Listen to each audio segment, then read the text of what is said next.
Hello, and welcome to Health Matters, a show about what matters to you and your health here in Worcester and Central Massachusetts.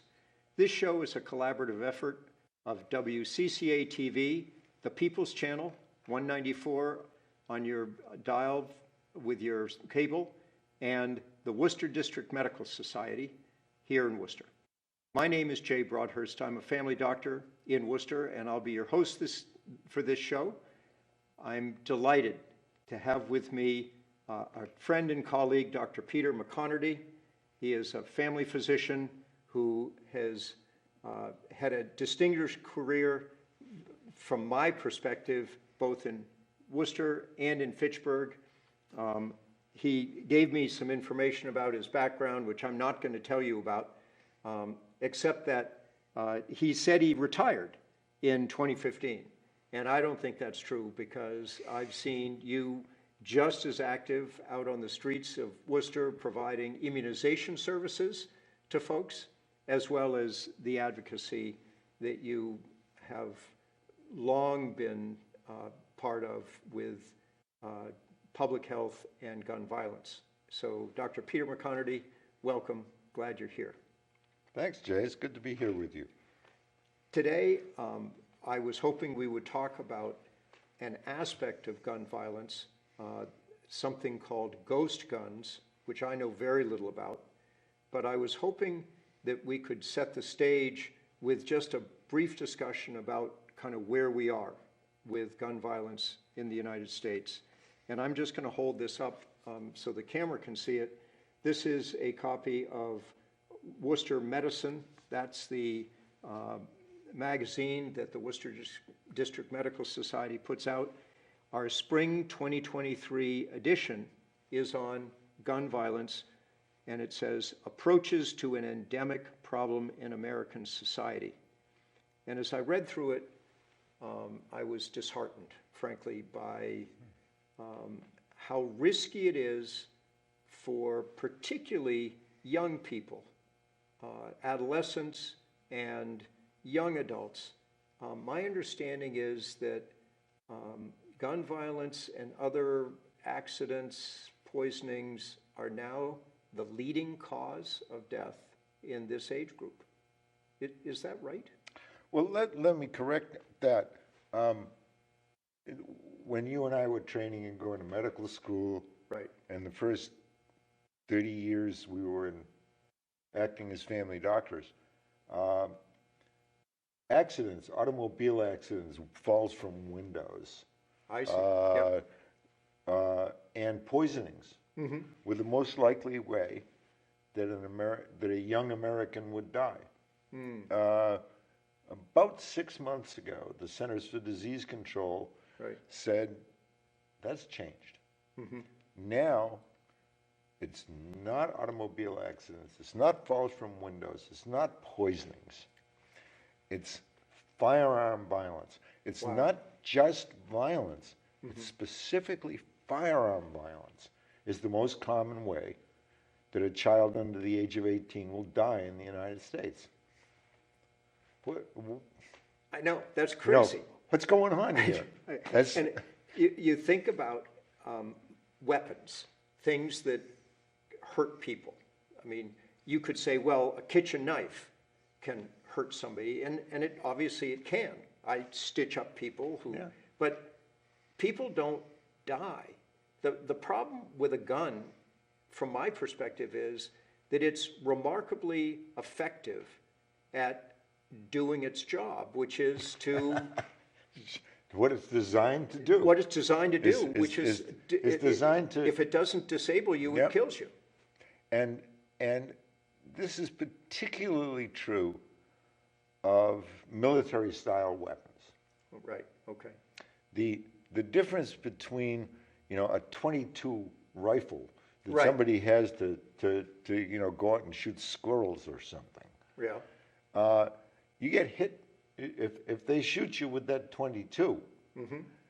The amount of tissue damage is remarkably less than the weapons like AR-15s that are designed to be like military weapons Right. that they use in Afghanistan, or the difference is they are semi-automatic. Okay.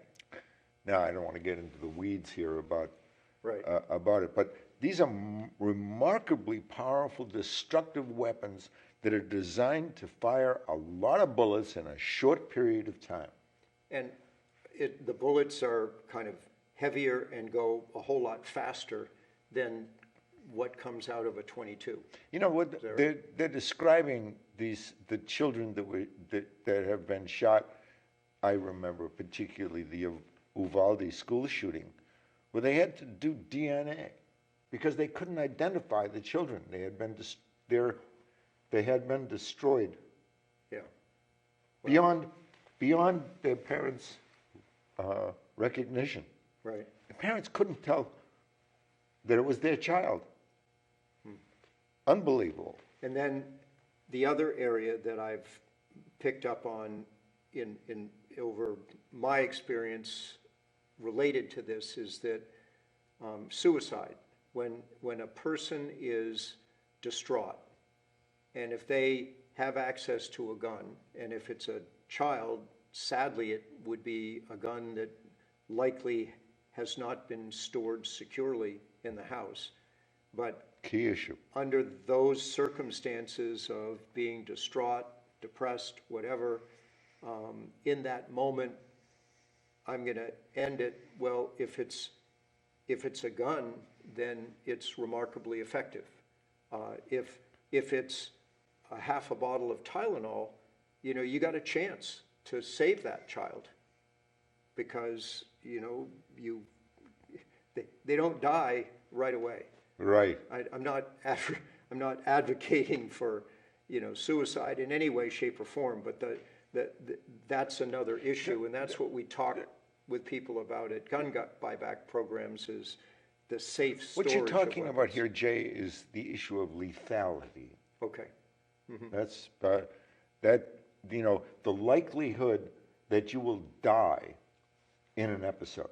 Right. And I was surprised to find that 2/3 of the people in the United States who die due to a firearm injury, Right. 2/3 of them, they're self-inflicted suicides. Oh. So we've got an enormous public health problem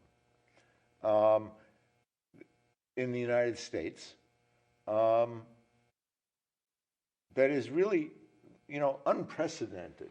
Yeah. There's no other country in the world Yeah. of industrialized. You can't compare our death rate from firearms.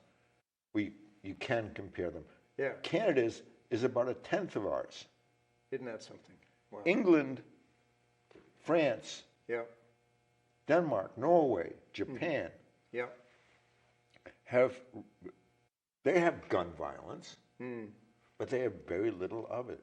Right. Right. And the biggest difference in that is not that they're less violent. Right. In some ways, they're violent toward each other at a rate comparable to what happens in the United States, but they don't have a gun, so that when they get out of the car and have an episode of road rage, Right. they punch someone, Right. or they go after them with the tire jack. Right. Things that the likelihood is that you will survive that if you Right. are attacked that way. There's much lower likelihood that you will survive if the person has a firearm. Right. And the same goes for suicide. Right. The figure that I remember, and these are approximate numbers, that if someone tries to hang themselves Right. or overdose Yes. or drive off a bridge, Right. the chances of surviving are about 80%. But if you use a firearm, the chances of surviving are around 20%. So it just flip-flops. Yeah. Yeah. Wow. Yeah. And the presence of a firearm in the house Right, is a risk for suicide. It's closely correlated right. because they're so lethal. Well, let's shift gears, because I know that one of the things that you have expertise in and that I frankly know nothing about right now is this business of ghost guns. I hear a lot about it on the news. That's good. There's nothing. There's nothing. I'm glad to hear that. Positive that I can say, because I understand that, you know, that the important element of being able to track a firearm or a car or anything else is some kind of an identification number that gets put on it, and that ghost guns, by the name, are guns that aren't traceable, I guess. So tell our audience about ghost guns. Well, let me frame this first in terms of the public health. Okay. This is there are issues that affect the public health. Right. Seatbelt, should there be seat belts in cars? Right. When you and I were kids, nobody had a seatbelt in a car. Nope. Right? Nope. But now it's routine. Why? Because there was a policy change, and they insisted that if you get into a car accident, the chances of your dying from that or being badly injured from that is much less if you are restrained and don't hit the windshield. Right. The effect of tobacco products on cancer rates Right. and heart disease Right. was seen as a threat to the public health. And so people acted to encourage people, don't smoke. Right. It's bad for you. You get lung disease, you get heart disease, you get lung cancers. Yeah. Traditionally, Massachusetts has been a strong state in terms of protecting the public health. Right. But in the United States, unlike these countries in Europe, where very few people own guns, Right. people own guns to hunt, but there are very strict rules about it. They're very strict about who can get a license, Right. very strict about what kinds of guns they can use. Right. Yeah. And in the United States, we have a public health problem because uniquely, we have a Constitution, Right. and it says in the Constitution, in the Second Amendment, Right. that Americans have the right to have a firearm as part of a well-regulated militia, Right. like the people who marched from, Holden to Concord Right. with their single-shot muskets that, but at any rate, in the United States, we have written into the Constitution that you can have a gun to be part of this frontier mentality Right. and join a militia. And the Supreme Court has said that that doesn't mean you have to join a militia. It Right. doesn't mean the militia owns the guns. It Right. means you have the individual right to have a firearm. Right. And we could take up more time than we have today about what's going on in the United States about gun regulation. Well, right. But we need to talk about the ghost gun We're getting specifically. Let me just pause quickly and say to our audience that this is Health Matters. I'm Jay Broadhurst, hosting with my colleague Peter McConarty. We've been talking about gun violence, and now we're going to get into the weeds around ghost guns and 3D printers and all kinds of fun things like that. So help our audience understand about ghost guns. Well, in order to understand the issue of ghost guns, you have to understand that Massachusetts has relatively strong protections about licensure and background checks and the types of weapons you can own. Okay. Within the United States, Massachusetts is on the strong end of protecting the public health from firearms. Okay. Neighboring states, some do not have the same protections. Right. But in Massachusetts, we have decided that as a matter of the public health, that we do not feel that you should be able to just have a firearm of any description at any age and potentially harm one of your neighbors. Right. Though that regimen of regulation protects us. Okay. We not only have strong gun laws, but we have a low homicide rate. Okay. Near the bottom of the 50 states.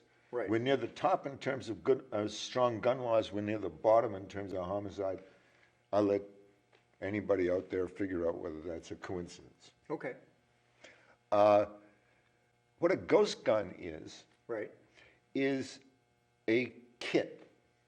Okay. You can go on Amazon Right. today, and you can go to a site that will sell you a kit Okay. that you can build a semi-automatic repeating revolver or an AR-15.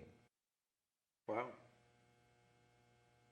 Depending on what kind of a weapon you want to buy, for a couple of $100 or a couple $1,000. So this comes through the delivery Yeah, truck, and it's got directions, the Amazon truck will pull up and drop off this. and you put the thing together. Now, the reason that Does anyone do a background check or anything? Absolutely not. I see. Absolutely not. These kits are sold as do-it-yourself weapons. And you can't buy the entire kit and put the gun together from one kit. You go over here and you on the website and you buy all the parts minus one. Then they sell you. So if you buy this, you might be interested in that, and it's the other piece, and they send it to you through Amazon or the mail or whatever. Right. And with a minimal workshop, Okay. you can put this thing together and turn it from almost a gun to a working firearm. That accepts, magazine, bullet kind of things and can fire not just one at a time kind of thing. Right. You can fire, get a 10-bullet magazine, and I understand that within a couple hours, someone who's experienced, or maybe 4 hours if they're not experienced, can build themselves a highly lethal weapon. Okay. A Glock pistol. Okay. The kind of weapons that the Worcester police have for their protection and to protect us, service right? Weapons, yeah. I see. So you can do this without any restraints, no one keeping track of you. You don't need a background check. You don't need to pass anything about your mental health. Right. All you have to do is pay this company on the web. I see. And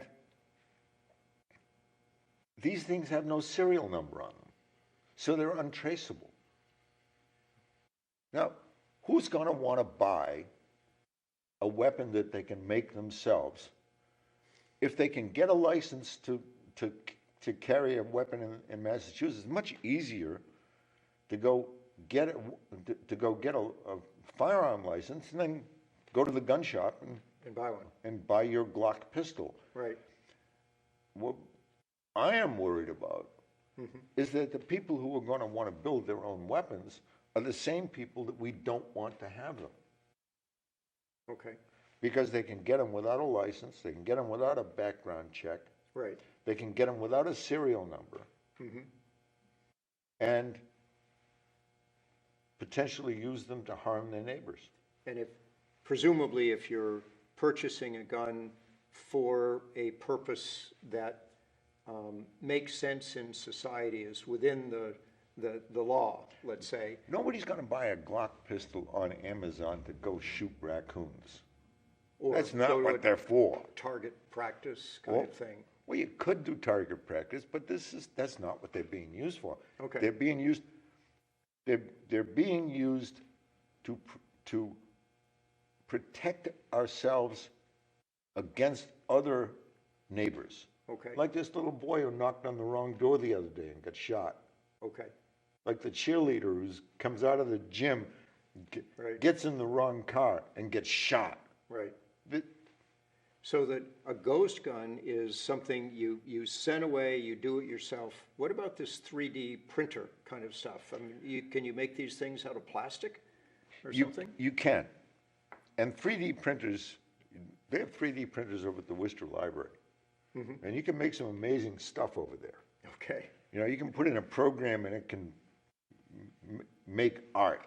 Right. It can make little figures. Okay. You know, really cool stuff. Right. You can also get a program and with your computer and your 3D printer, you can make a plastic gun. Wow. And it has no serial number on it. Right. The difference between ghost guns and 3D printer guns is that you're getting a real honest-to-God metal repeating weapon With in a ghost gun. I see. Most of these plastic weapons that you can make with a 3D printer can fire one bullet. I see. So Now, some of them you can take the bullet out, put another bullet in, and shoot it. But you don't get that semi-automatic right. bang, bang, bang, bang, bang. Right. Okay. So 3D printed guns are potentially a problem. But in terms of lethality, they're not in the same range As any of these as automatic or these semi-automatic ghost guns. You can buy an AR-15 ghost gun. Yeah. You know, and what this means is that our strong gun laws about you have to prove to some extent that you're safe to have a gun, that you know what a gun is used for, that you know how to fire the gun, Right. that you have not been threatening your neighbors. Right. You haven't previously murdered anybody, right? Okay. These ghost guns go around that and have the potential to subvert all these strong rules that are protecting us so the homicide rate in Massachusetts is near the bottom. We want to keep it near the bottom. Right. That's what the public health is about. Well, I was going to say, you mentioned overdosing, and I'm very interested, as you know, in the opiate crisis. But the bottom line is people are dying, and from a public health perspective, what we tend to want to do is to protect people from dying, whether it's because of contaminated water or an infectious disease like COVID, or an opiate overdose, or a bullet. And so the ghost guns, and I was thinking about one of the regulations which has to do with, a responsible person having a gun and then getting into a rough patch in their life. And I believe there's a law that allows a concerned family member or neighbor to bring that to the attention of law enforcement. And I guess maybe you go to a judge or something and you can get an order to... They're referred to as red flag laws. Red flag laws, okay. And of course, the ghost guns would not be affected by... Well, nobody knows you have it. Yeah, that's the I'd point. say maybe your wife knows about it. Maybe your cousin knows about it. Yeah, the red flag laws is another approach Right, to protecting the public health. trying to keep people safe. And having access to firearms in general Right, is a dangerous thing. right, People die from firearms. The problem in the United States is that we have so many firearms. So this guy who comes to his door and sees a 16-year-old black kid there, he thinks he's coming to pick up his twin siblings. Right. Bang, bang. And his life has been changed forever. Yeah. He got shot in the head and survived. Mm-hmm. Right. How, I mean, that's one of those, I was really lucky I didn't get killed. I was really unlucky. I knocked on the guy's door and he shot me. Right. Yeah. So what are we going to do about ghost guns? What are the approaches that we could take to try to deal with the ghost gun issue? Well, the tobacco, alcohol, and firearms agency in the federal government does not define ghost guns as a gun because they are not put together yet. I see. One of the things to do is that on a national level, pass a rule that says, well, they're almost a gun. We're going to say, that's too dangerous. That really is a gun. You can, right. That functions as a gun or will in a very short period of time.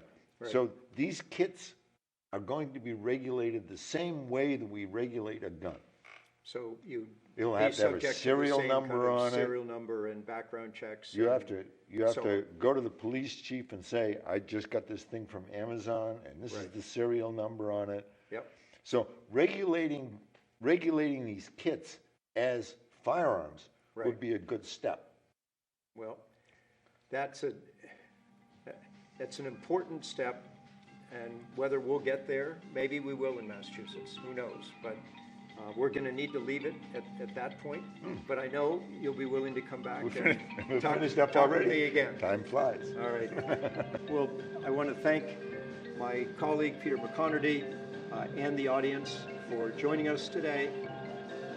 This issue needs to be addressed for the safety of our children, our community, and I look forward to joining you on another episode of Health Matters. Thanks for joining us. Take care.